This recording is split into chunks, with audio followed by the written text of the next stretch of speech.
Hello, NDL. We are back. It's RB here with NTX Blue, and big day in the NDL today. We have a draft order. Shout out, homie. We were all trying to bully him into getting it out last night at 12:01 a.m. Eastern time, but that didn't work. So we went to bed and we woke up. We saw some teams available, and then a few hours later, we have a draft. So I'll turn it over to you, NTX. What do you think about the draft? Well, I just want to start by saying I have never attempted to bully another man to get it out at midnight. Let me get that clear. You might get arrested for something like that. John, I'm fired up, man. I'm excited. A lot of surprises. I was surprised. I thought I was going to be much lower, so I'm really happy to be where I'm at. Not a lot of surprise for you, huh? You're happy, comfortable in South Bend. Yeah, I'm happy. I mean, I will admit there was like maybe a once or twice thought that went through my head of like, man, like I just don't know if I'm going to have what it takes again this season because it is a grind playing at a top team, especially if you're not like a top player like me. I would say maybe I'm like second tier, right? I'm not quite in that top tier of like maybe 10 or 12 guys that are really next level at this game in this league, but I was like, you know what? Like, yeah, I had a great season, pretty much achieved what I think is my ceiling in the NDL, and we'll give it another shot. We'll kind of see where it goes. It's going to be fun to play with the favorite team. And yeah, no, not leaving. Hopefully, can probably get 2 more seasons, but I don't think I'm going to stay forever. So yeah, I'm excited to be back for sure. That's fun, man. It's going to be really interesting. I think a lot of the really good guys are still going to be really good, but some of these uh, game changes have really sort of leveled the playing field a little bit in some ways. I'm too old to do 12 adjustments before somebody snaps the ball, but I can hit a macro and I can set it up, Yeah. right? Dumb question, but are macros just like when you go to the create and share tab in the game and you go down to custom adjustments? Is that macros? Is that what it's like? It is, yeah. Okay. It doesn't say macros anywhere, so I was kind of like, where are the macros? But then I saw a couple videos and I saw someone send a screenshot, and I was like, oh, that must be what they're talking about. I use some of the preset custom adjustments in game, like the short run and the outside run, short pass, inside run, outside run, those kind of ones. But haven't even played with setting some up on my own, which I think I'm going to try to do coming up here, in the next few days. But yeah, funny enough, someone just jumped in the channel and then left. I don't know if you guys saw that, but that was actually the first reaction I wanted to talk about because you mentioned surprises. So let's get the elephant out of the room. I think the biggest surprise of the draft order coming out here was that Mr. Jumper decided to enter the draft. I think he had mentioned maybe a month or two ago that he was staying. Obviously, not going to hold anyone to that. That happens, but he sent out an ambiguous message last night with some eyes. That he had not made his decision yet. So I'll ask you, NTX, are you surprised to see Jumper, not necessarily at number 2, but surprised to see him in the draft? Yeah, I was very surprised. I mean, I was surprised when he drafted Ole Miss because obviously we know he's an Oklahoma State fan. So I thought last draft that he was going to set himself up for Oklahoma State this year, and then he took Ole Miss, did really well. Um, and then we thought, okay, well, he's obviously taking him because he's got Chambliss for 2 years, right? He's going to be much better, and then he's in the draft. So I guess there's the chance that he could just redraft Ole Miss if he doesn't like what's there. But yeah, just surprised, very surprised. Yeah, I mean, if he's redrafting Ole Miss, that means that whoever Chip takes, number 1 was the team that he wanted, right? Sure. But I mean, I guess not necessarily, but that would be my logic. Yeah, I'm thinking like he's probably got to go Oklahoma State, or I don't know, maybe he'll take an Indiana or another team that he can maybe air it out more with. And I'm kind of like, wait, Ole Miss, you can kind of air it out with too. But I was surprised as well. I will say there are a couple holes on that Ole Miss team. The offensive line isn't very good, at least in the ratings department. And then I would also say the defense outside of the defensive line and the linebackers, like the secondary isn't the greatest either. But yeah, I thought with like how he passes the ball with Chambliss, having some of those receivers and Lacey at running back, who is probably going to be Jeremiah Love like in this game this year with his ratings and his abilities. I was a little bit surprised, but he must have something cooking here because you don't leave a team like that unless you really have a plan. So yeah, kind of interested to see what he does. Well, I mean, you think, there's something that I've been sort of trying to pay attention to, and especially, we just talked a minute ago about building my own draft board. So there's a ratings thought process, right? And how a team fits you, but then there's also the league sort of game theory, elements of everything. Hmm. 8.5 at Indiana as a win goal is more, but 8.5 at Indiana when your hardest games are uh, USC, Nebraska, Ohio State, Michigan, versus a 7-win goal when you're playing LSU, Florida, Texas, Georgia, Oklahoma. You know what I mean? Yeah, that's Um, a great point. I shot it out the other day. I thought it was a mistake. Ole Miss has an 8 conference game win goal. Like win 8 games in conference is their conference goal. And I was like, wait, aren't there only 8 SEC games? I'm wrong. There's 9 this year. Andy was the one who pointed that out. I didn't know they had made that switch yet. I thought that was a future SEC thing. But yeah, going 8-1 in that conference in and of itself is like nuts to do. And then to do it when you have OU, Texas, Georgia, LSU all on your schedule, like good luck, right? Much different than in Indiana. yeah, yeah. So there's a lot of, and Josh Hoover's a really good quarterback. The team, I mean, that team seems like they're better. I say this a lot. I know you've heard me say it in chat, but like last version of the game, Indiana was a bunch of 3-star hardworking kids, and it didn't translate to the video game. But Yep. if you look at their roster now, there's a lot more speed. There's a lot more overall ability. It looks like they're set up for a much different version of Indiana than we got last game. No, I just say, and I only talk about them because I don't know realistically what else you're looking at. Because at the time, he doesn't know Georgia's open, right? I mean, maybe he does, but Right. I mean, it's Indiana, Georgia, or back to Ole Miss, or Oklahoma State because it's the heartstrings. I just don't know what else is there that would make a lot of sense. Yeah. What else draft order wise maybe caught you off guard or surprised you a little bit? There's a few guys that stayed actually. Like I didn't expect Pirate to stay. The I didn't Clemson took either. a Yeah. pretty big fall, roster wise. So, but maybe that helps him. I mean, it's a significantly lower uh, goals and everything than he had last season, right? So, but I didn't expect that one. What about Yeah. you? No, I agree. Yeah, I did not expect that one either. I'm just kind of scrolling through the list here. It's really interesting. Like picks number, call it like 9 to 20, um, are like a very interesting mix of coaches where it's like you got some new guys who've kind of proven themselves a little bit, and then you have some vets who kind of went smaller conference. I'm going to call it the G6 now. I heard someone say that the other day. Can't call it the G5. There are 6 conferences now in that Right. the group of 6, but like Hubbard at 15 is interesting. Wilds, Joker back at 17. Like, some of these guys, Texacote, Twisted Nuts, AU Tiger. Like, I hope he kind of gets his team at Auburn. So, I don't know. Like, the draft is like maybe pretty top heavy, 1 through 7, 8 with Tutty, and then after that, it kind of is an interesting mix of coaches. So, I thought that was interesting to call out. Glizzy is a lot lower than I thought. That was another one too. I saw he entered the draft. I wouldn't be shocked to see him go back to JMU, but I had him projected, in like the 13 to 16 range, and he did tell me he missed some stats or missed maybe a coaching report or two. But based on the info I had from the people who were feeding me draft scores, I thought he was going to be a little bit higher. This, but if when you're what you're talking about there, that 9 through 20 or whatever it may be, is one of my favorite things about the league, right? And it Mhm. and these guys, some of these guys in here are a perfect example of why it's so important to find a team that fits how you play, right? Razorback found a team that fit him perfectly, and he went from wherever he picked Air Force 52 or whatever to or 35 or 8, I don't know, to Mhm. number 9, right? But then you go down the list, someone like Pat. Pat, we know Pat's a great player. Indiana wasn't a great fit, and now he's picking, I don't know, 60 something.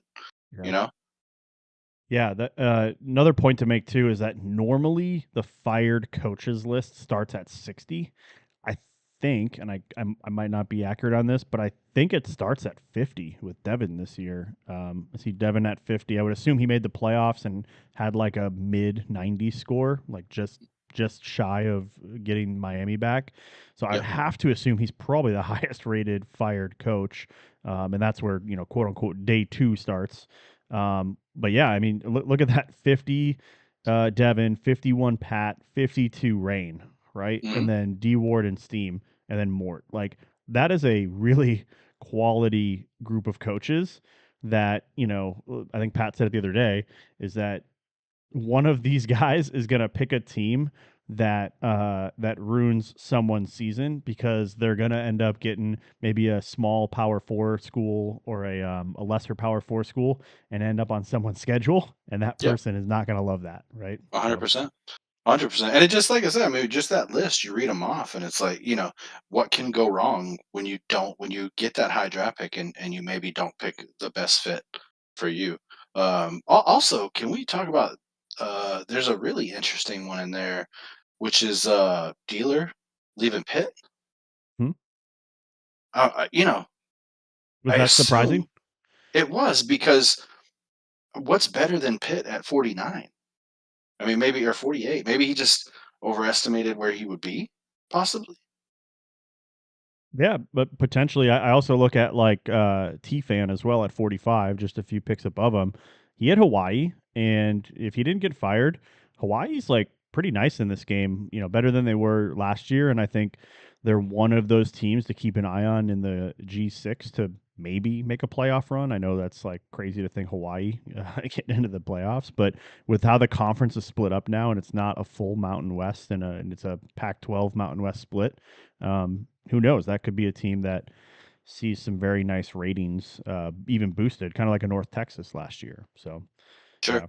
Yeah, and I'll tell you this. I mean, along that same line is you hear a lot of guys talking who are primarily guys that like to stay in the G6.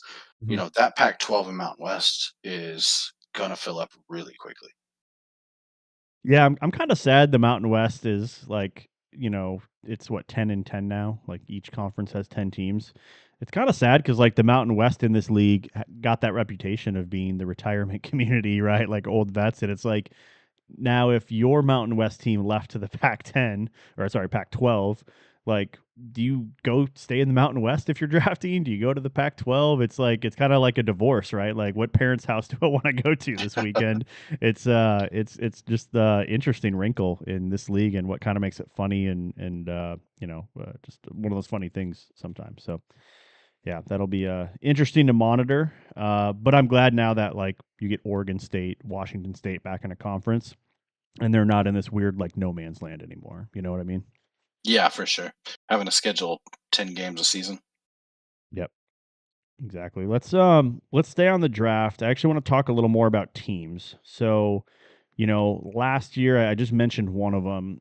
Every version so far, the last two that have come back, we have had that like darling team that launch date they're not where they are, and then or they are where they are, and then come season two or even season three, now their ratings boosted because they're having a dream season. So I think of like Virginia last year, right? Like, Mhm. yeah, were they like in the high 80s? No, but I think launch they were around like 77, 78, and by the time season three rolled around, they were probably like 80, 83, 84, right? I guess you might know, you had Virginia for a season, but I did. any teams in here that you're looking at that maybe in that like 80 or 78 to 81 range that you could see getting a pretty good bump throughout the season because they kind of catch fire or some magic this year.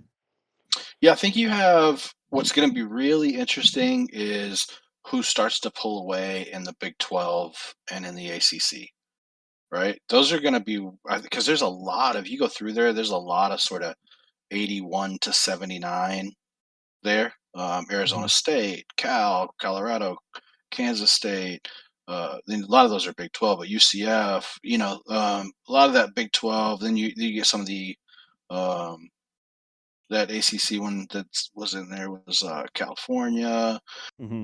Syracuse is there at like a 78. Rutgers, so they're Big 10. But Wake's there at a 78. So Boston College 77. Like there's a lot of teams sort of right there that um, are going to be really interesting. I know Baylor has seemed pretty popular in the discussions people are having, Mhm. just because Lagway, right?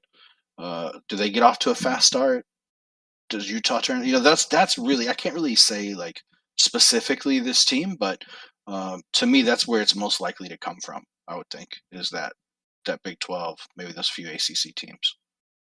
Yeah, I'm just kind of scrolling through right now. There's one team I was actually listening to Josh Pate's last show before he went on his 2 or 3 week hiatus he does here in July. But I was driving in this morning and I listened to his last show at the end of June, and there was two teams that he mentioned that got me thinking and just kind of looking at like who could these teams be. There's a sleeper team in the Big 12 who has like a decently high win goal, I think, for them, but they have a pretty nice roster with a lot of speed and they have a stud tight end, and that's UCF in the Big 12. Like, I see them at 81. That is a high win goal, so that could scare some people off, but like, I could see them being, I mean, it's a bold prediction, but like in real life, like if they go 8-4, 9-3, and like really kind of take off in the Big 12, like you could see them getting bumped up to like an 84, 85, right? Or seeing that offense get a good boost later in the season. And Hmm. then Rutgers is another one. I think it's no surprise that they're not highly rated, but a lot of people like their roster because there are some skill players that are fast and have some abilities there. But I was looking at the G6, and Hawaii's an obvious one for me.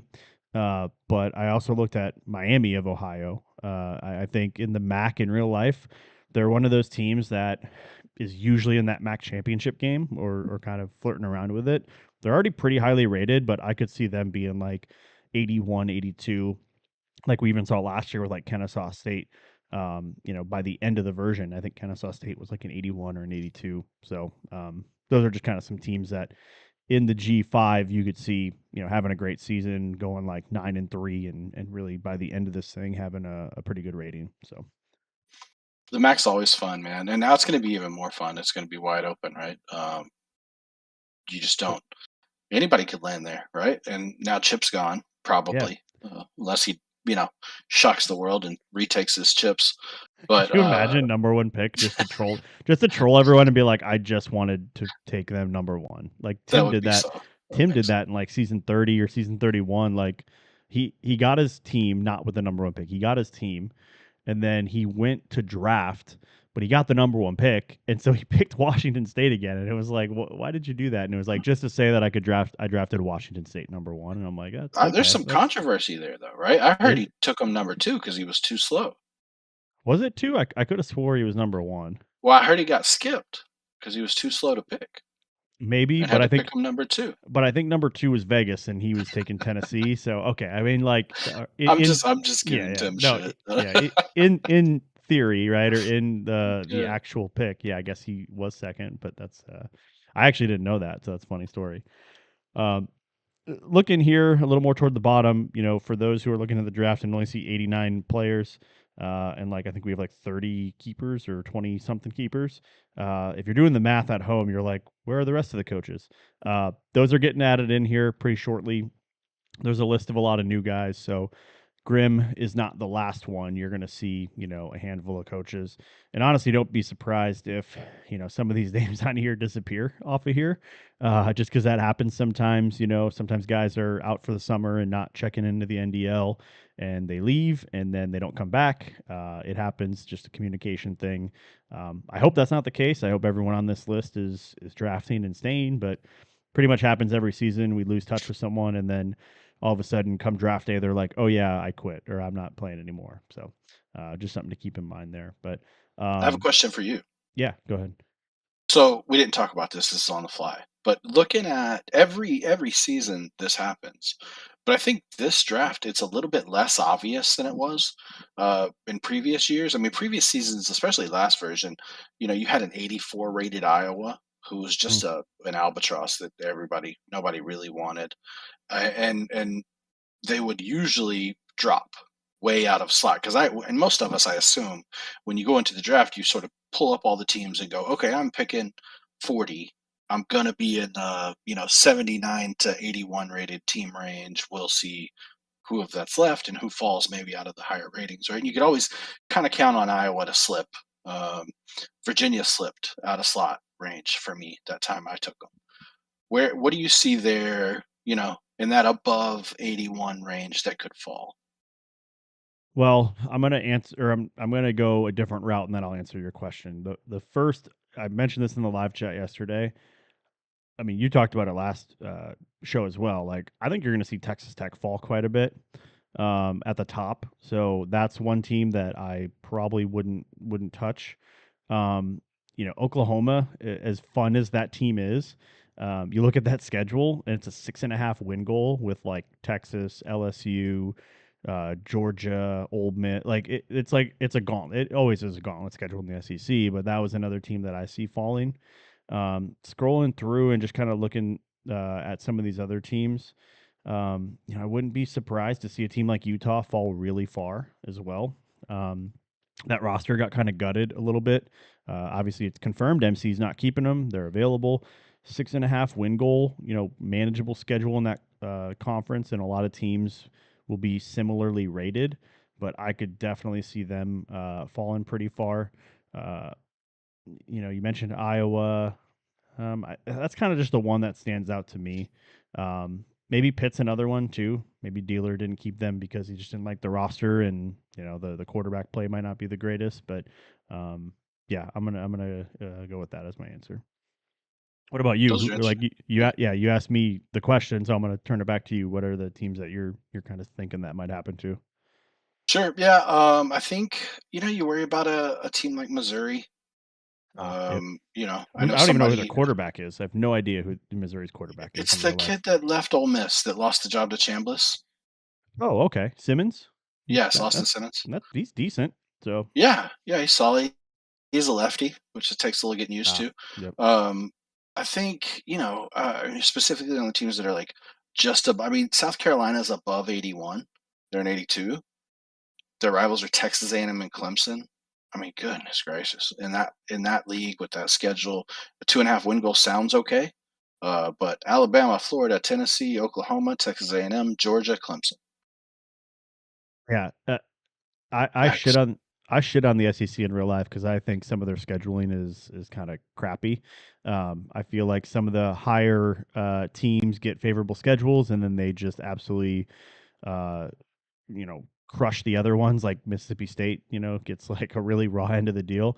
They did a good job in real life scheduling this year, the conference games, because I feel like you're truly getting like legitimate matchups where at the end of the year that's going to help them even more. I mean, not that they need it; they already get pretty favorable shake when it comes to the playoff. But I think that strength of schedule is going to be like even more on steroids than it is. So I will give them credit for doing that. Now I'm sure the ads and the coaches don't love it as much, but it'll be hard to keep SEC teams out in real life because of how they scheduled the conferences here. So Sure. Yeah, Florida State's another one. Um, the quarterback room looks like they have zero arms whatsoever. The schedule is absolutely brutal, unless you plan on being an option guy, which is weird because if you go look at their roster, there's not actually a ton of quarterback speed. They changed offensive coordinators, so I don't know, man. An 82 rated with a 5 win goal and a pretty rough schedule for the ACC. I mean, SMU, Virginia, Louisville, Miami, Clemson, North Carolina State, Florida. That's not an easy run. no, and actually, you mentioned Florida. I was surprised to see them get kept. Maverick, I think his name is right. He kept Mhm. them. I just played UF literally an hour ago, and like started off pretty good, or he started off pretty good, and then like the interception train just hits you with that quarterback. I think he threw four picks, and it's like he was at home, it's like there's Mhm. wobblers and like there's hit while you throws and a little bit of bad luck, but like man, he even messaged me after. He's like, man, this quarterback play is brutal. I'm like, yeah, your best rated quarterback 74, 75 overall. You can't Yeah, imagine that's going to matter a lot, and that's not the only team. There's a few other teams out there that have solid receivers and speed, and the quarterback just might be rough. And so you're gonna have to scheme some things open. You're gonna have to do some short passing game to open up the run and open up the deep passing game. It's going to be a challenge for people who get those kind of teams. It is. Is the Big Ten the conference that kept the most? You got Nidler, Vic, Canada, Shell, and KDOT. I think them and the SEC tied, right? Or maybe not. Maybe the SEC only had 4. The Big Ten had 5, and that's I believe that would be the most. Did any of the G5 conferences? Like I know the Mountain West. Remember one year there was only 2 open teams in the entire Mountain West because like all those guys kept, which was funny to see, or cool to see, I should say. But looks like there's only 2 in the Mountain West and 3 in the Pac-12 that kept. Yeah. Yeah, that'll be fun. I'm sure there's a lot of vets who are excited about those 2 conferences to to play. Let me ask you, what's a team that you think is going to go a lot higher than they should? Like that low win goal team, or that team that you think just someone may take a reach on to help them get better next year. Let me look at that. There's been a few. I mean, I really do think Baylor could be one of those. Mm-hmm. The appeal of a Lagway and a 3-win goal. I think somebody's going to reach there probably, which would be I mean, it's one of those. It's not a bad spot, right? I think the ones I would more worry about would be like a UNLV. Doesn't look like a very good situation to me. I could see them going earlier. Like I said, there's been a ton of talk about being out west in one of those 2 conferences. I don't think that UNLV quarterback situation is very good. You got a 7-win goal. There's some real difficult teams out there, and you got to deal with them. Let's see. I'll give you a couple. They're Big Ten teams, and I think last year some people used them to help propel themselves a little bit higher. But Maryland and Michigan State, those win goals are really low. You look at Maryland's schedule; it's a 3-win goal, and they have Nebraska, Rutgers, Illinois, Purdue, Wisconsin. Like those are all winnable games. And they don't have coaches. And like no discredit to Vic, but like UCLA, like I could see that could be a winnable game as well. Like Vic's good, and he had some really close calls last year. I think he almost beat Andy and had someone else on the ropes as well. But like 3-win goal, I see at least 3 wins in some of that schedule right there. Now the problem is you do get Penn State, USC, and Ohio State, so that's probably not super fun. But you go 6-6 or 7-5 with Maryland, you're sitting pretty. Yeah, I mean, I think you got to kind of unlock what the keys to, because if we're talking about who takes someone and gets a monster score, right? It's not just, I mean, you got to get your win goal, but you got to win your rival games. And you, for goodness sake, people, do your stats and your poll voting. The easiest part of this league, the thing you can control the most, your stats and your coaches' scores or your coaching reports. Do those. Do you remember a couple seasons? There was, I think it was season 34. I don't remember his actual name, but it was Skip Skylark on Twitch. But he won the MAC and got fired because he did nothing. I'm trying to think of who that was. I want to say Metro D kind of did the same thing. Was it? Is that it him? Was Metro? He's Skip Skylark on. Yeah. Twitch. So I want to say the same thing happened to him at Michigan State as well. I think he went 9-3. He got a sim loss. Even was 4 games above win goal, but got a sim loss that really kept him out of the playoff. If he doesn't get a sim loss, he's probably in. And I know he left. He had to leave because he got a new coaching job and he was focused on that. But I'm pretty sure rumor had it is that he was also going to get fired because he just didn't do any of his polls or any of his stats. So my goodness, that's got to be the one of the things that drives me the most insane. Looking at it at as we get towards the end of the season, I'm just like, what are you guys doing? Like, this is the easiest part. This is the given, and some of these new guys, like, it's important, that people understand, if you get a team that's a 75 or lower, you can keep that team and draft. You can either keep them or draft on day one on participation alone. Get 100% participation and don't get any bad coaches reports. And what you do in your season is just cherry on top. Yeah, I mean, Nidler went 1-11 last year and kept his team. So like, yeah, you don't have to go to the playoff, or you don't have to do anything crazy. Now if you want the high draft pick, that's you got to get some probably ranked wins, and win your road games and all that sort of stuff. But yeah, it's I don't mean this toward Metro D, because I really like him, funny dude. I've chatted with him a few times, but like, we're getting to a point now where we have a good little wait list and a good farm system getting built up. So maybe the league can be a little more picky down the road of like, listen, man, if you're not going to do any of your polls, coaching reports, or stats, like, this place might not be for you. And I don't wish that on anybody, but that's how it used to be, right? Like, back in the day, it was like, if you're not going to do that stuff and just play the games and like not participate, like, one, you'll get a warning and you'll lose your team. Two, you do it again, like, we don't want you here. So I'm not saying that's where we need to go and what we need to do, but it could get to that point, right? If we got a good wait list and a good base or core group of guys built. Or So if you have multiple seasons in a row where you've had 3+ games simmed and you keep coming back somehow. yeah, we got Who does that kid have not pictures of? not yeah. Goodness Yeah, gracious. no names. We're not naming names here, but yeah. Or yeah, I won't even, never mind. I'm not even gonna go down that route, because I was gonna make a joke about like, hey, you lose 2 games in your first 2 blocks, and then you just decide you're not gonna play anymore. Right, Not quit, but you're just not gonna play, and whatever, you're gonna drag people along, but whatever. right. Um, we won't rehash old wounds, or open up the scars, right? Well, I'm Um, sure it'll happen again this year. So I mean, there's 138 guys. It's bound to happen, right? Statistically, there's just going to be someone who starts 0-2 or 2-2 and realizes, oh, this isn't like an OD where I can just quit, or like, oh, I'm not going to right. win the natty, so I'm just going to quit. And it's like, guys, that's not what this is about. But I think we're in a much better place than we were, last year, or even, last 2 seasons. So Well, I think the game's better too.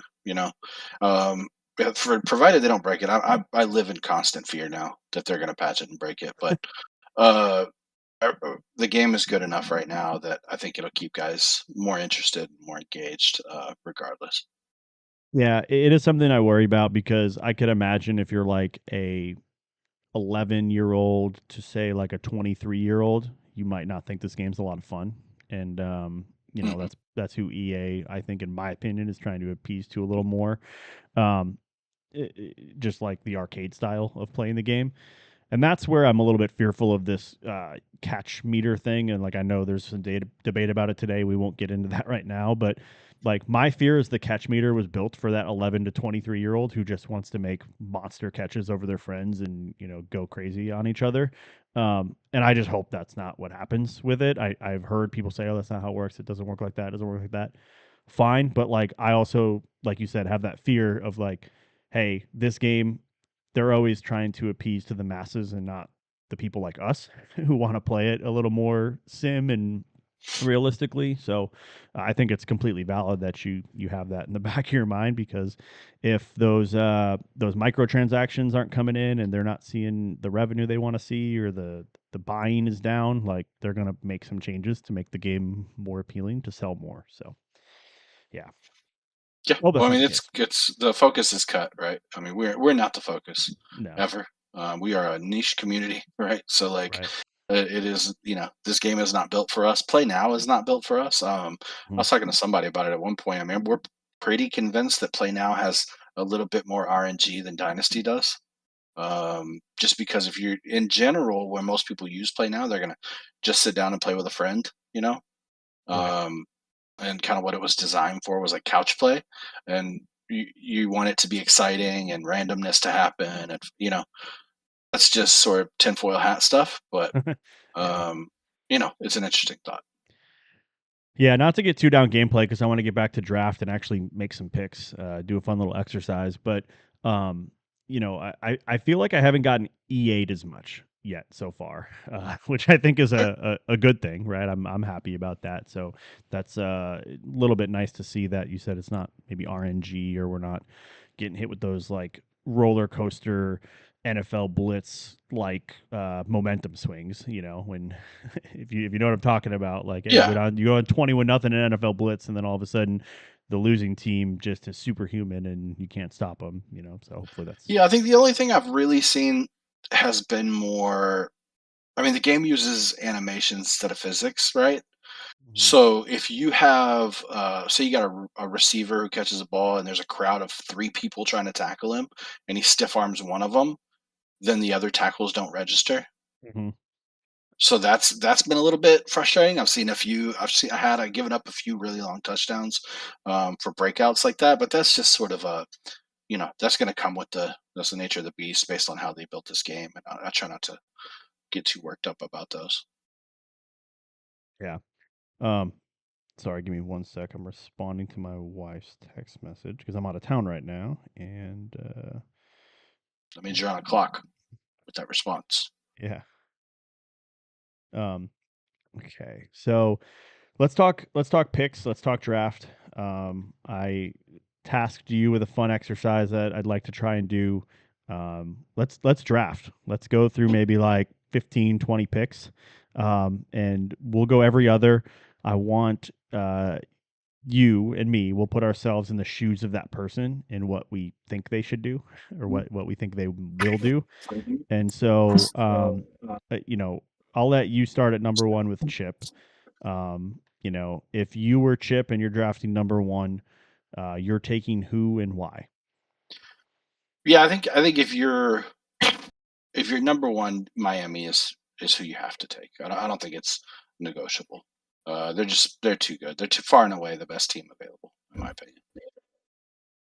Yeah, best team available with really. I know the win goal is already 9.5 pre OC, but they're it's the ACC, right? Like I don't. There's not going to be one game on that schedule that they will lose, in my opinion, other than maybe me, But like Chip's a better player than me.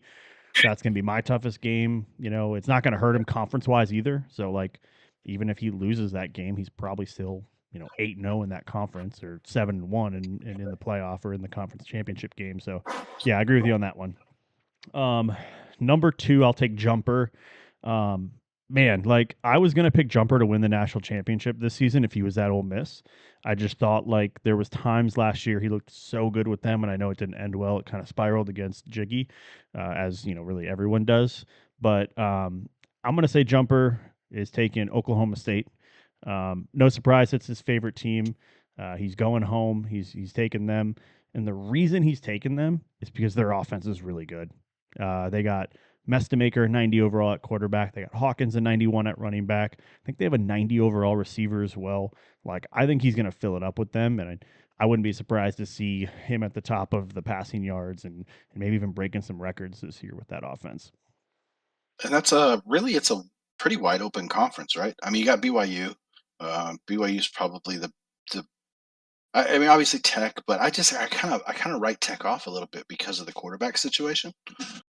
Um, but I mean, Oklahoma State's right there. I mean, it's a winnable conference for a player like him. Yep, agreed. He's that's where I'd have to change my prediction on the Big 12 not getting a team because then it's definitely Oklahoma State making the playoff. Sure. CJG at 3. Yeah, this is an interesting one. I was a little surprised to see him leave, just based on you know the level of that team versus the competition kind of thing. I was a little surprised to see him move off BYU, but you got to think if he's leaving, it's for one of these big dogs. I'm going to give him Georgia, just in terms of how he plays. It seems like either Georgia or Alabama would be the better fit, and to me, Georgia's the better roster. Yeah, he didn't light up the scoreboard passing last year, I don't think. I think he was just consistent and steady passer. And, Georgia has a great quarterback and the receivers are maybe a little iffy and that might be tough on the road. But yeah, I think with the running game and with the Georgia offense and defensive line, I think that's basically a BYU, but like on steroids for him. So yeah, I like that one. Lingus at number 4. Man, so I don't think Lingus is going to go to one of these top tier teams. I don't think he's going to go like an OU, Old Miss, Indiana type of team. I'm going to go ahead and say that he goes to Washington. Um, the reason I say that is because purely based on that he wants to go play Unk in the Apple Cup and keep that rivalry going. So I think Washington's a sneaky team. They got some good quarterback play, have some nice tools at receiver and on the offense, and that secondary is really nice as well. So I think Lingus is going to go Washington here. Interesting. Yeah, he's a passer, right? He Yep. needs a quarterback for sure. Now we go old CG. He's an interesting one too. You know, when he was at Texas, it was all throw, and then he got to Syracuse and he ran the ball a ton. Um, and you wonder if that experience at Texas, getting fired, kind of soured him a little bit on the top end teams. But I don't know. I am going to give him one. I'm going to give him Texas A&M. Ah, good pick. Good pick. Yeah, he's been in the SEC before, so it's not like something he's going to shy away from. And went 9-3, like got fired, but like that's I don't care what your I guess end is. If you go 9-3 in the SEC, like that's a heck of a season. But just know if you're a new coach, that might not be good enough to stay in the SEC. So, next pick I got here, Big Mike. Man, this is a tough one. I am gonna look here. Kind of scrolling down through some teams. Um, I'm gonna say Big Mike goes with. If I were Big Mike, I would probably go with Houston. I don't even know if that's a team that he's looking at, but I look at Houston, 5.5 win goal, not too crazy in that conference. They have a good quarterback, they have a good tight end, good running game, favorable schedule. Big Mike's a great decision maker, and I just think that team would fit him really well. So I'm going to go a little bit surprising there and say that he goes with Houston, or that he should go with Houston. Interesting. I didn't expect that. I really didn't. I mean, I knew he wouldn't take Indiana for sure. I know who he wants, but that would be too easy to pick them, and I also don't want to put it out there in the public because he's DM'd me who he wants. But I'm putting myself more in the shoes of who I think he should. He should take, or if I were him, who I would take. Gotcha. Now move to another surprise, Marion. A little bit of a surprise to see him leave Utah. Like you said, the roster's a little bit down. He's already been at Alabama. Who is the most Utah-like? Well, how about you go to the place that just hired Utah's coach, Michigan? Little D Canada game. I know they were talking back and forth in the live chat about Ohio State going to Utah, but hey, that doesn't even have to happen if he gets Michigan. That would be fun, wouldn't it? That would be the best Michigan Ohio State game we've had since the reboot, in my opinion. And no discredit to anyone else, but that would be like two top level coaches in the game, right? Which would be cool. Okay, Tutty. Man, he left Georgia after getting to the semifinal, and he'd probably even tell you he should have been in the championship. He had Jiggy on the ropes there going into the fourth quarter. This one is where I might also have to change my pick, where I said Canada or Jiggy won't win it all. Now that Tutty's not at a top tier team, I don't know maybe who else, and Jumper as well, potentially not at a top tier team. That changes my bold prediction a little bit. But I have to imagine Tutty left because he is going to step away from the top tier. I know he coaches in the fall. If I'm Tutty, I'm looking at, who is that low win goal and how can I set myself up for season 2? So I'm scrolling through here. I'm going to say Tutty goes with... I'm going to say he goes with Iowa. If I were him, I'd go with Iowa here. Heavy run. You can run the ball super well. It's a favorable schedule. Low win goal. Winnable rivals. That's if I'm him, that's where I'm going. Yeah, they did adjust Iowa's rivals. It's not as bad, as it was at some points. That would be interesting. That would make for a hellacious Big Ten, though, for anybody else looking to jump in there at the end of it. You just know you have, you already got the guys that kept, D Kennedy and Shell, and then here's Marion and here's Tutty. Good luck. Let's see who's next. Razorback. I think Razorback. I'll be honest. I think Razorback's sort of decided that he's a G6 guy. So I think this is where our first non P4 team comes off the board. I think he goes out west and give him. Let's see who's best out there. Let's say UNLV. Nice, fun team. I played with them a little last year. They were fun. Dan Mullen. Nice. Chrome at 10. I know he was trolling in the live chat with the Auburn meme earlier. I hope he doesn't go with Auburn. I would, if I were him, don't go with Auburn. One, because I want to see AU Tiger get him. Two, that team's cursed, man. There's been so many people who've either gotten kicked out or just quit or broke rules, man. It's insane. I don't think they've had I think they've had one winning season since we've been back. And I want to say it was Sneal, who I haven't seen on this list here. Is he still in the league? Sneal? Who was it? Sneal Shiesty. Oh. I'm scrolling. Oh yeah, I see him. He's at 78. Okay, so he's still Gotcha. here. Good. Man, I mean, you think didn't the last two Auburn users are gone? They got booted. Yeah, both got booted, and then I think we've had one in the past quit as well. I don't remember who it was, but yeah, just not a great place. Listen, Chrome, I think he can play some pretty awesome offense. If I were him, and I was trying to kind of make a name for myself here, I think that's what he's going to do with this pick. Maybe I hope we didn't pick him already, and if we didn't, even if we double pick, that's fine because we're just saying what we'd do if we were them. I'd go Alabama. I think he could do some damage with Ryan Williams.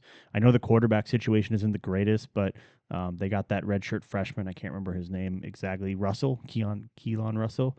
I think he could light up some offense with that. So I would say if I were him and trying to make a name for myself, I'd go with Alabama.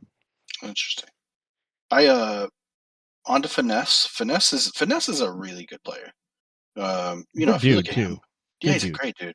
But he's had a great season at Oklahoma State, had a really good season at Vanderbilt, and was really in there for a lot of different conversations at the end. I mean, you could have argued he should have been much higher in the final poll. If I'm him here, the way he plays the game, because he's really like a slower, cerebral, plays the game, a lot in a different way than a lot of people you run into. Why not take Indiana, the best team you've ever had, and see what you can go do with it?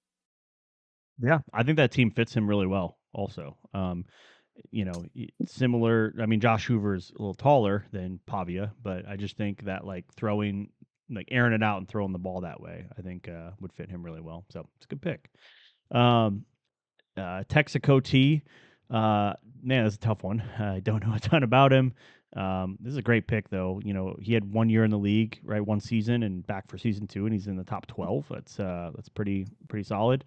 If I were him, I would go to the ACC. Not necessarily to try to get a higher pick, but to see if I could compete and maybe get to a conference championship game. And I think even though their win goal is like crazy high, I think if I'm him, I'm going Louisville. I think their running game is awesome. Their schedule is, quite frankly, dog shit. And their rival's Kentucky. And I don't see any other rivals other than Kentucky in here. So it is an all or nothing rival. So if you don't beat them, you're in kind of a tough spot. But I do think this would be a good spot if I were him to take them at Louisville. Good player, and one that people don't realize is good because he was, not a lot of people watching MAC games, but y'all gonna find out. Yeah. Let's get to Twista Nuts, who he came in? Didn't he come in at the end? He replaced Bucknut, didn't he? Was that Irish? No, that was Irish, who is now gone as well. Unfortunately, Twista came in halfway through season 1 last year, so would that be season 33? Yeah, he longtime vet, right? Was with us for a while back in the day. Not a while. He was like at the end of the 13-14 cycles, and then found us. So yeah. Interesting. Yeah, I'm going to give him BYU. I think that's one of the better fits on the board. The way he played, I watched him quite a bit at Northern Illinois last season. I thought he plays really well. But it's a really good spot to land. That's a wide open conference. Yeah, I think that's a perfect fit for him. I like that pick a lot. All right, this one's easy. AU Tiger. If I'm AU Tiger, I'm taking Auburn. Done. Boom. Yeah, Lock it up. easy. Jay Oh, Hubbard. nice. This is a good one for you. Yeah, we play a lot, man. We've we've cycled through a lot of teams. I don't know what he'll do. I really don't. I don't think he knows. I don't think he'll know until the clock starts. I'll tell you what I think he should do.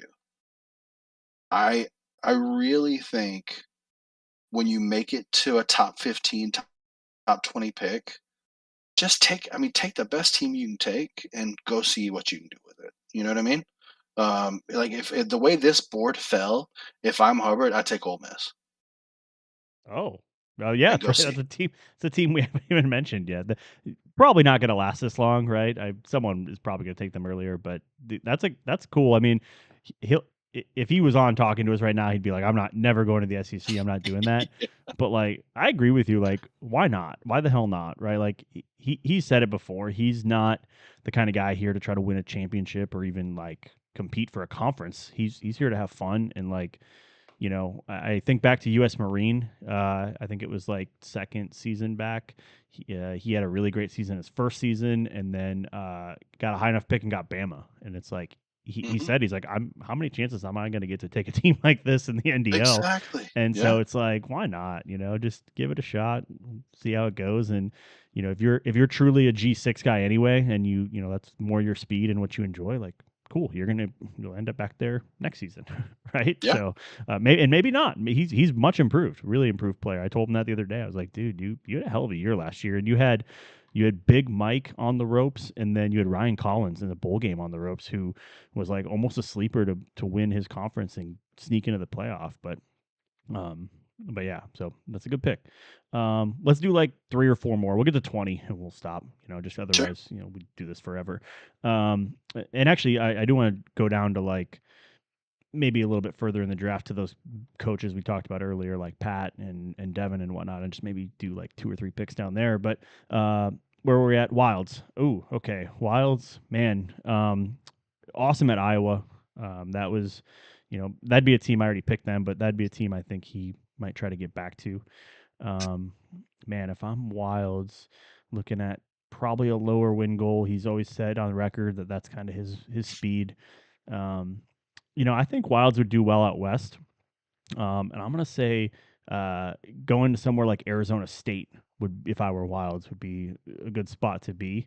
Um, I don't know why, just that out west warm weather. I think he'd enjoy it. The conference goals are pretty easy. The Arizona rivalry is not too bad. Big 12 should be competitive. That's who I'd take if I were him. Sure. I like Arizona State. 4-win goal. Not a very tough conference. Not a horrible rival either. Like you said. So I wouldn't mind that one at all for him. Jokers. Joker is so funny because we talked about this before draft order He release. he. I looked it up. He was 17 last year. Or Right. last season, and here he is again.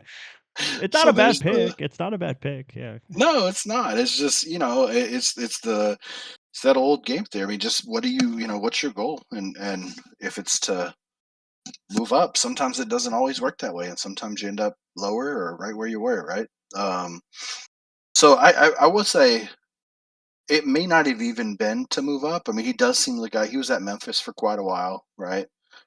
He was a guy that then he goes and takes San Jose State, so he may just be a guy that likes to find a team in the G6 that he likes and run with them, you Mhm. know? So I may just continue that theme and give him Hawaii this time. That's exactly who I was thinking of, and I thought he should have went there last year. Same. Really, I thought that would have been a perfect fit because the Jeff Daddy tie and them, coaching together. Yeah, we're on the same wavelength because that's where I'm thinking he should end up. 18th, Drewski.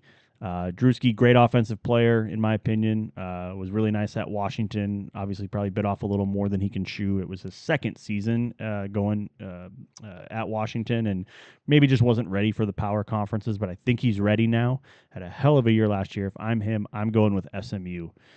Great offense, great quarterback. He can pass really well.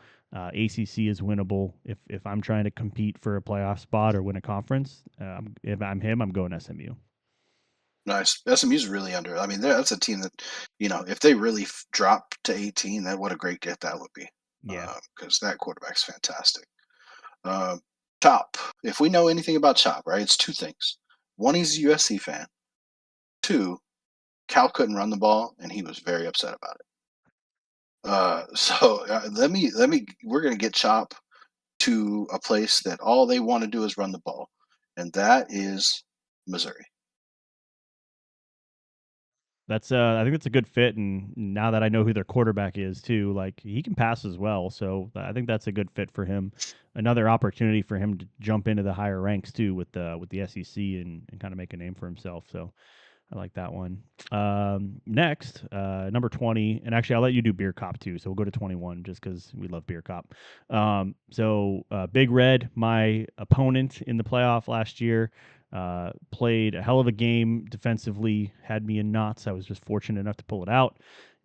If I'm Big Red, 20th, maybe he's also one of those who didn't maybe necessarily know where he was going to go. Missouri as a keeper might have been a better option than the 20th pick. But, man, he kind of plays a slower style of football, right? Pound the rock, make good decisions. I think a good team for him here is Kansas State. One of those sleeper teams who we talked about, or Vic maybe brought up last, winnable rival games with Iowa State and Kansas, nice Big 12 schedule, and their quarterback's pretty good. And I think that'll be a team later in the season you could see being more toward like an 85 or 86 rated team, depending on how well they perform early on. So if I'm him, I'm going Kansas State and trying to go for another conference championship and get me an even higher pick for next year. Sure. Yeah, Big Red. And Big Red's not afraid of a challenge. We know that. Mm-hmm. That dude will jump in and play anybody at any time and crank up the volume while he's doing it. So what a stream that is to watch, man. Oh, nice. And you got Beer Cop here. He's actually in here, which is awesome. I didn't realize he was in here because I hadn't looked at the Discord in a while. But I gotcha. Yeah. So Beer Cop, whoever NTX picks for you, you have to pick.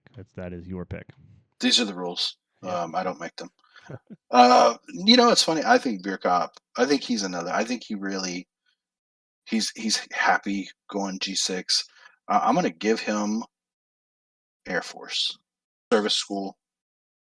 I think he'd really enjoy it. Yeah, that's a good one. Beer Cop's a player that doesn't get as much credit as I think he should. He almost beat Jumper. Was it 2 seasons ago? Jumper was at Baylor, was like 8-2 or 9-3 or what? Like he was trending toward a 9-3 season. Beer Cop had him on the ropes, and if you think about that, of like how big of an upset that would have been, Beer Cop can put you in hell playing this game and frustrate you. I think I played him when I was Wisconsin, just in a scrim, and he was Houston, and dude, he just dominated the game. He's got something in there, and I think, like you said, if he can run the ball with Air Force and get to get back to the G6 or sorry, yeah, G6, that'd be a good pick for him. So. Yeah, dude. He was my welcome back to the NDL. Yeah, he's the one that started the whole my curse. He started my curse. Was that like that 14-7 game you guys played? No, that was the one. It was like 20. It was like 28-31. He beat me with. Okay. He had this last minute drive in the last minute and a half where he threw a ball through my defender. It was just insane. It was just an absolutely insane game that he pulled out. He did an amazing job. Yeah, I think it was last season. It was like week 1. You guys did play week 1 last year, right? It was a close game. Yeah, that was like a 14-7 game. Okay. This is you actually called this one when you were doing the Miami of Ohio Colorado State game, when you were still doing like NDL ESPN. When I did the 10 hours of just chatting about live games. Yeah. Man, I remember you calling it. Yeah, there was some awesome games that weekend. So for anyone, and we'll kind of wrap up here. We're just over an hour, but this was like maybe 2 seasons ago. My wife was out of town, took our daughter to my in-laws, and I had to work at night on Saturday and Sunday. And so during the day, I just logged in on Discord and went live for, probably almost 10 hours. I did take a couple breaks, but I just was commentating on games. We had guests on talking. I mean, there was some like just banger games of like last minute craziness. And it was that opening weekend where like everyone's itching to play and you get like 15 to 20 games a day coming through the live stream. So yeah, that was a good time. Very fun. Awesome. Well, yeah, let's kind of wrap it up here. It's been great kind of talking, but I did say I wanted to go one more exercise, quick rapid fire, couple minutes here. The first fired coach is Devin at 50. If you went last, so I'll take Devin. If I'm Devin, I am going to go with a team if they're available. Again, they might not be. Team like Northwestern. I think that with a 2-win goal, Northwestern kind of a sleepy team. Schedule is brutal, but man, if you win like 5 or 6 games there, that's a team that can put you back in the top 10. And he has, let's see, he has 1, 2, 3, 4, probably 5 chances at a ranked win. Which really all you just win one of those or even 2, you're going to be sitting pretty when it comes to bonus points and a high draft pick. So I would do something like that, a smaller Power 4 school. Interesting. Yeah, it's going to be this. That's that area where you start to go, find out about how people view the process. Right? Do you go to a G6 you think you can win, or you go to a P4 that you think you can just make a little bit of noise and enough noise to pop yourself up the draft, but you're not probably going to win the conference, right? Yep. Pat is next, right? Yep. Right. So I think Pat goes the other way. So I think he is more, I think you could see this is the type of pick that you could end up seeing him take, a small school and end up winning a conference when they're not even projected to do so. Yep. I'm gonna go with. I think it's a defense guy. Say like a Georgia Southern. Okay. Yeah, if I know anything about Pat, he's probably going to find a team with speed. Yeah. As well. So I could see I know Georgia State had some sneaky speed last year. I can't even find Georgia Southern on here as I scroll. But, Jacksonville State, maybe. Yeah, they were a pretty quality team. Oh yeah, they're pretty highly rated, 76 overall. Mm-hmm. Georgia Southern 76. Yeah, that's I could see that. Sun Belt Conference, interesting. Okay, well, Sun Belt is notorious for sending teams to the playoffs. Razor let us all know that yesterday. So, yes. So yeah, that's I like that one. Let's see, who do I got next here? Let's go through Mort. We'll stop at Mort. I got Rain. Man, this one's tough. I just don't know if Rain's is a G6 guy. His thing does say multi-directional state university is where he's going. So maybe that's a sign that he is. If I'm Rain, I think I would go somewhere like, oh man, I think I'd go to the MAC. I know he's from Ohio or lives in Ohio. I would, if I were him, I'd go to the MAC. I'd find a school that's got a pretty low win goal with some talent. And the team that comes to mind here is Ohio University. So, yeah, just low win goal, MAC school. Chip's not there anymore. I think Rain's talented enough to where he could turn Ohio into a 8 or 9 win team and get back to the top of the draft. Sure. Did the MAC's fun? Like I really enjoyed, even though I didn't, I had a lot of close losses or whatever. I really enjoyed that year in the MAC. It's fun because all the teams are so bad. Maybe we're just sickos, but I love watching a MAC NDL game as much as I do an SEC NDL game. Absolutely. It is fun to watch guys duke it out, and they probably think that no one cares and no one's watching, but I don't care. You're playing the game, and the game's fun to watch sometimes, and I'm interested in learning I think guys have watched some of these lower G6 games and noticed wow, look at the speed on Western Kentucky, right? Or look at and then now they're drafted in Western Kentucky next year because they're in that drafting situation. So you can take a lot away from watching those G6 games, and they're fun. So yeah. Yeah, very fun. D Ward, who was I guess fired from Nebraska based on where I know he's a Texas guy. But what about a Kansas, man? I bet a Kansas falls. I could see him wanting to sort of stay in a bigger conference. But a Big 12 is a Big 12, as we saw. I don't know that D Ward does a Smitty, where he makes the playoffs with them, but 2-win goal. They got they're not devoid of talent whatsoever. I mean, they got a pretty solid running back room. I think Kansas could be a fun one for him. Yeah, no, I agree with you. Steam, this one I was a little surprised. Did we lose? Gosh, what was his name last year? Who was? Well, I'm gonna give away my pick. I think Steam should go to Stanford. I think he should go to the ACC. He's been in the ACC a lot. I thought who had Stanford last year? What was that guy's name? I'm just totally blanking on it. I'm with you. I'm trying to remember that myself. I He was don't good see though. if I saw his name on the draft board, I would remember it, but I guess maybe he's not. He was Wobble's friend. He would have been top 15 though. I God, mean, this is Jet. Yeah, Andy just put it in the Jet. chat. Yeah, Jet. Yeah, he probably. I don't know about top 15 because he broke rules and got in some trouble. So I don't know if that would have affected his score because I think if you do that, you lose all your bonus points. And Gotcha. he had the bowl ban as well, so that probably would have hurt him. But yeah, I don't see him anywhere on this list, so that's actually nice for me that he's not on there because he was good. I didn't pull away till late in that game, but yeah, Stanford for Steam. Get back to pounding the ball. Low win goal, low rated team. I wouldn't be surprised them to actually do decent this year in real life and get some ratings boosts as well. Andrew Luck is kind of on the clock in real life to rebuild that roster in that program, so I could see that. I think that'd be a good landing spot for him. Can I ask? I know this isn't a artist formerly known as Jet conversation. I watched 5 of that dude's games, right? Mm-hmm.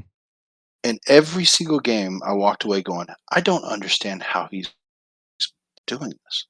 Because like he didn't do anything special. He wasn't making 100 changes.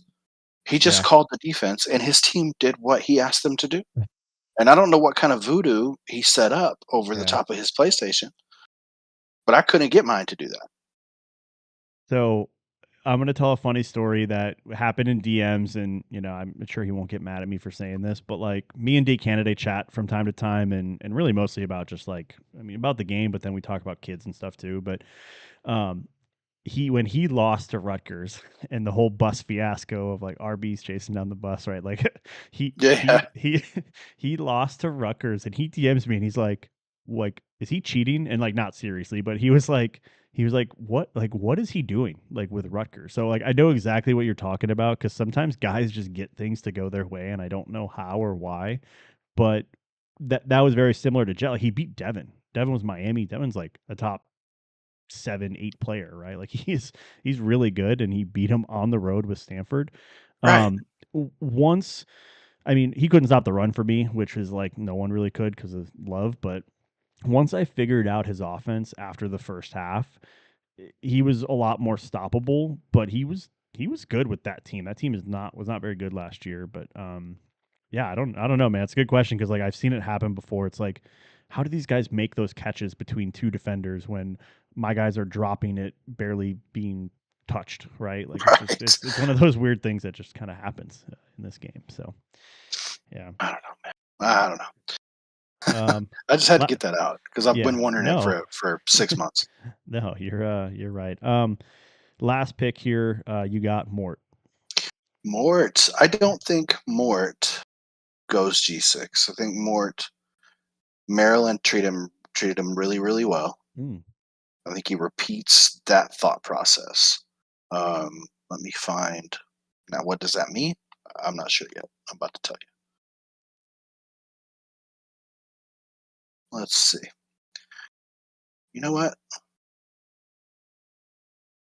Give Mort Boston College. No, I don't want that. That means he's on my schedule. No, I think he's one of those guys that he that did him really well. Like that kind of smaller, not great P4 conference. Doesn't look like a great team, but he can make it work. Listen, as long as the teams you're playing are in that same window of rating as you, say like what's Boston College, 78, 77. Mhm. Yeah, 77. Like if you're playing other teams that are, call it like no higher than 81, you got a shot. You're not going to get completely crushed like you will against the higher 80s or 90s teams. So, yeah, I could definitely see something like that. He told me the other day, so he was looking at a team that got kept, which I would have never guessed his team was going to get kept, but he was looking at Louisiana Tech is actually one that he was kind of keeping an eye on. But Interesting. Bearass, I think, stayed there, Yeah, which you know again, why? I talked to him about no, this. what? I know there's a story here, but what is it? So I talked to him about that, and I asked him. I was like, "Why did you keep him?" And he's like, "Well, he's like, if I can't get higher than the 25th pick, I don't enter the draft." Well, I don't know why that line. I mean, what if you could have got the 26th pick? I bet you it's better than Louisiana Tech. I don't. Yeah, I don't know the thought process. It's like maybe thinking of like getting a top 25 team, even though that's not actually the case, right? Because there's so many that get kept. But um, I know he's an OU fan, so I have to Mhm. imagine that the dream one day would be like to get OU, which you'd have to be higher, I would think, for them. I don't think we mocked them anywhere, did we? That's a team that I think is going to fall a little bit, but not that Yeah, far. I mean, if they can fall to 33, I mean, y'all just let that happen. Hey, make it happen. Yeah. Um, well, good stuff, man. Any parting words while we wrap up? I know we got the draft in 2 days. Any advice to dish out or to kind of give to our listeners or the league? Yeah, my advice is what I tell everybody that I talk about the draft with. If you are picking 20th, go in your whatever you do spreadsheets and make a list of 20 teams, right? And put them in Yeah. order. And if Miami is number 1 for you, that's fine. Put Miami number 1, right? Because inevitably what's going to happen is some team that would have been 7 through 13 on that list is going to end up there, and Yep. you never looked at them and you never considered them, and you don't know if they fit you or not, but oh my gosh, that team's way better than I thought would be here, and you take them and you have a horrible season. This is how someone gets Iowa, right? Have a plan. That's all. Just Yeah. make a list, I, have a plan, the number of picks ahead of you, and know what you're going to do. yeah. I mean, the number one plan in my eyes is be available on the draft during the Sure, draft and sure, be on if you can. Right. I understand it's sure. Friday night and Saturday, so like people have lives and do stuff, but that would be my number one. Actually, before I wrap it up, CG just asked a good question. I don't think we have an admin in here to answer this, but CG just asked RB in real life Notre Dame. Does RB get the in real life Notre Dame CFP rule? It's a good question. I mean, we try to follow real life rules and real life guidelines as much as possible. Might be a question to ask the admins. If I'm in the top 12, am I in the playoff? That's a good question. I'm going to probably say no. Um, I just think I'm that's I'm going to say yes just because you, you, I want to see the live chat after. I would feel bad. The funny thing about that rule is like it really only matters if you're number 11 or 12, right? Like there's only Sure. two spots that really give you um some cushion there, but like I'm sorry, if the committee is in a spot where Notre Dame is, 10-2 at number 10 or 11 the last draft, they're going to or the last selection, they're going to do the easy thing and just move them to 13, right? Hmm. Like at least that's what I would do if I was in that room and I didn't want to deal with it. Like I just don't think it's going to be as big of a deal as people are making it. And it's also an MOU, which means it can be like they can honor it, but they can also just be like, "Fuck you, Notre Dame, we're not doing that," and then Notre Dame can threaten to sue and then never sue, and it's just drama, right? So Right. I don't know. As long as we don't go to 24 teams, I do not want that. I don't want that in real life, and I don't want that in the NDL either. So I yeah, agree. the RB strays would be rampant. Yeah, yeah. I mean, you know what? But I would be like Regina George and Mean Girls, just throwing the flyers up in the air and then folding my arms and watching everyone just rip each other's hairs out. That's what I would be doing in that scenario. I wouldn't say a damn word. No, you know me. I can't keep my mouth shut. I would say something. You would pour as much gasoline on the fire as was readily available. Yeah. And it would be amazing. I hope guys realize I talk a lot of shit in the live chat, and it's all fun and games. Like, there are times where I give some guys a harder time than maybe I should, but end of the day, I love this place. It's banter, it's talking shit, it's guys being dudes. So yeah. All right. Well, yeah, my parting words, guys, is like, we're right there. We're rounding the corner.